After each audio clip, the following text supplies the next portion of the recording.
وہ جو صبح کا ناشتہ بھی نہیں کر کے گیا، وہ رات کے 10 بجے آ رہا ہے، اسے آپ بتا رہے ہیں کہ میرے بچوں نے اور میں نے کھانا نہیں کھایا۔ اس سے پوچھا تم نے کہ تم نے پانی بھی پیا، تمہیں سکون کا سانس بھی آیا؟ جس معاشرے سے مرد آ رہا ہے نا، اسے گھٹیا قسم کے لوگوں کی باتیں سننی پڑ رہی ہیں باہر۔ آپ کو پتا ہے اس کا باس کیسا ہے، آپ کو پتا ہے اس کے کلیگ کیسے ہیں، آپ کو پتا ہے راستے میں اس کو پولیس نے 10 دفعہ روکا ہے، آپ کو پتا ہے اس کی گاڑی خراب ہو گئی تھی، آپ کو پتا ہے ٹریفک میں کیا حالات سے وہ کرایا ہے، آپ کو پتا ہے آپ کی رزق کمانے کے لیے وہ کن کن لوگوں کے آگے ہاتھ باندھ کر کھڑا ہے، آپ کو پتا ہے اس کی کتنی انسلٹ ہوئی ہے دفتر میں۔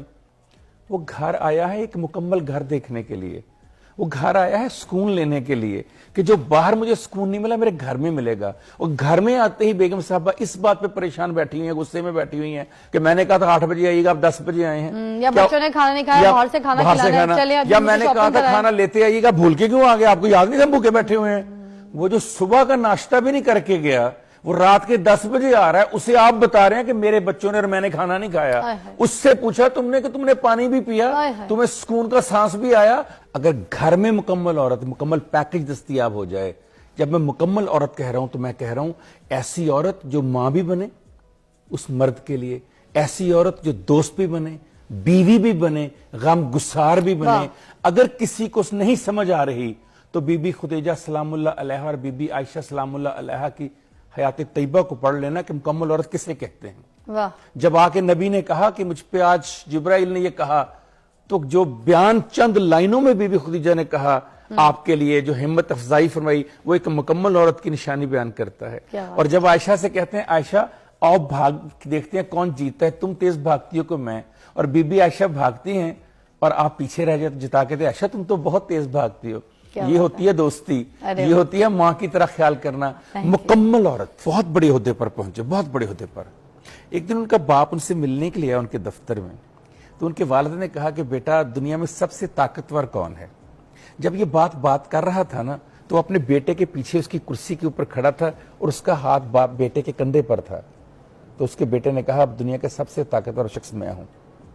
اس کے باپ کو بڑی حیرانی ہوئی، اس نے پھر کہا بیٹا دنیا کا سب سے طاقتور شخص کون ہے؟ پھر سوچو۔ اس نے کہا میں ہوں۔ تو اس کا باپ رنجیدہ سا ہو گیا، وہ چل کے دروازے تک پہنچا، جب دروازے پر پہنچا اس نے کہا ایک بار پھر پوچھ لوں۔ وہ مڑا، اس نے کہا بیٹا دنیا کا سب سے طاقتور شخص کون ہے؟ اس نے کہا بابا آپ ہیں۔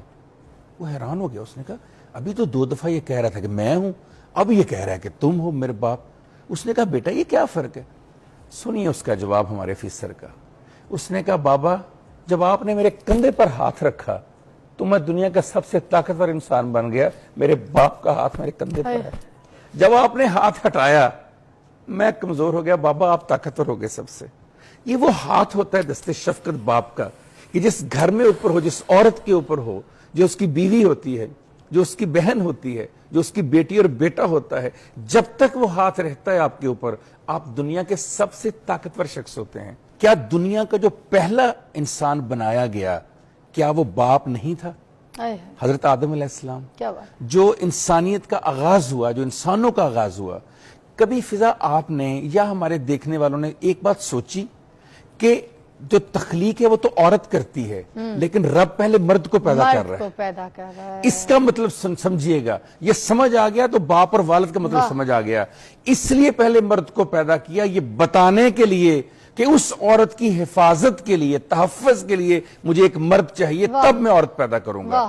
اس کا مطلب ہے کہ جب تک مرد نہیں ہوتا اس وقت تک اس خاتون کی اور اس کی اولاد کی تحفظ اور حفاظت کے لیے، اس کے سر پر آسرے کے لیے، اس کے سر پر دست شفقت کے لیے اس مرد کا ہونا بہت، اور اسی مرد کو ہم اسی ماں یا وہی گھر کا ماحول جو ہے کمزور کرتا ہے۔ کیسے کمزور کرتا ہے؟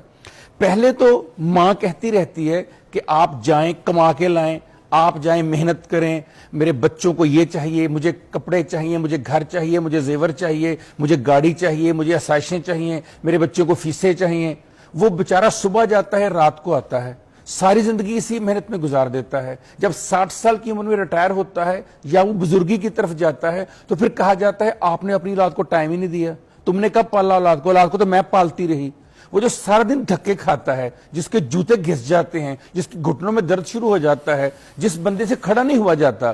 فضا میں بچپن میں سوچا کرتا تھا میرے ابو کی جوتی ہر 6 مہینے کے بعد نیچے سے گھس کیوں جاتی ہے؟ کیا وجہ ہے کہ میرے والد کی جو ایڑیاں ہیں اس کو بدلنا پڑتا ہے ہر 6 مہینے کے بعد؟ اور کیا وجہ ہے کہ میرے والد رات کو آ کر کہتے ہیں میری ٹانگیں تو بیٹا دبانا؟ جب خود باپ بنے تو پتا چلا اسی اولاد کے لیے، اسی بیوی کے لیے، اسی گھر کی آسائشوں کے لیے جوتے گھس جاتے ہیں۔ آج مجھے پتا چلا جوتے کیسے گھستے ہیں۔ تو جس شخص نے آپ کے لیے جوتے بھی گھسا دیے، جس نے اپنی ٹانگیں بھی گھسا دی، جو صبح سے لے کر رات تک اپنے گھر سے دور رہتا ہے، جب آپ سوئے ہوتے ہیں وہ صبح جاتا ہے، جب وہ آتا ہے آپ اس وقت بھی سوئے ہوتے ہیں، کسی جگہ پر مجھے قرآن مجید میں دکھائیے۔ میں آپ کے سامنے رکھتا ہوں سورہ ابراہیم رکھتا ہوں، سورہ بنی اسرائیل رکھتا ہوں، سورہ لقمان رکھتا ہوں، سورہ بقرہ رکھتا ہوں، 4 بڑی صورتیں۔ کسی جگہ دکھائیے کہ ماں کا الگ سے ذکر ہے؟